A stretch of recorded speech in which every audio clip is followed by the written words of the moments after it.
Burj Khalifa పై నుండి పడిన 1 rupee coin ఒక మనిషి తలపై పడితే అతను చనిపోతాడా లేదా? మీరేమనుకుంటున్నారో త్వరగా కామెంట్ చేయండి. ఇది స్టెయిన్లెస్ స్టీల్ తో తయారైన మన ఇండియన్ 1 రూపీ కాయిన్. ఇప్పుడు ఈ కాయిన్ ని మనం బుర్జ్ ఖలీఫా పై నుండి పడేయబోతున్నాం. ప్రపంచంలోనే అత్యంత ఎత్తైన బిల్డింగ్ ఇది. దీని ఎత్తు సుమారుగా 2700 అడుగులు ఉంటుంది. అంటే దాదాపుగా 1 కిలోమీటర్ వరకు ఉంటుంది. ఇప్పుడైతే బుర్జ్ ఖలీఫా టాప్ ఫ్లోర్ మీద నుండి కాయిన్ ను కిందకు పడేయడానికి ఎర్ర చొక్కా వేసుకున్నాడు పైకెక్కాడు. ఇప్పుడు ఇతను ఈ కాయిన్ ని పైనుంచి కిందకు పడేశాడు. గ్రావిటీ ఈ నాణాన్ని కిందకి లాగుతోంది. దాని కారణంగానే ఈ కాయిన్ స్పీడ్ పెరుగుతూ ఉంది. కానీ గాల్లో ఉన్న ప్రెషర్ అంటే ఎయిర్ రెసిస్టెన్స్ ఈ కాయిన్ ఫ్లాట్ గా ఉన్న కారణంగా దాని స్పీడ్ ని తగ్గిస్తూ వస్తోంది. 50 అడుగుల వరకు కిందకు పడిన తర్వాత ఈ కాయిన్ స్పీడ్ 50 km/h కి చేరుకుంటుంది. అంతకు మించి కాయిన్ వేగం పెరగదు. ఆ తర్వాత కాయిన్ కిందకు వచ్చి ఇతని గుండు మీద పడింది.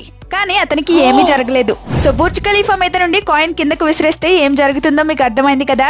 ఇలాంటి మరిన్ని ఇన్ఫర్మేటివ్ వీడియోస్ కోసం మన ఛానల్ ని సబ్స్క్రైబ్ చేయండి.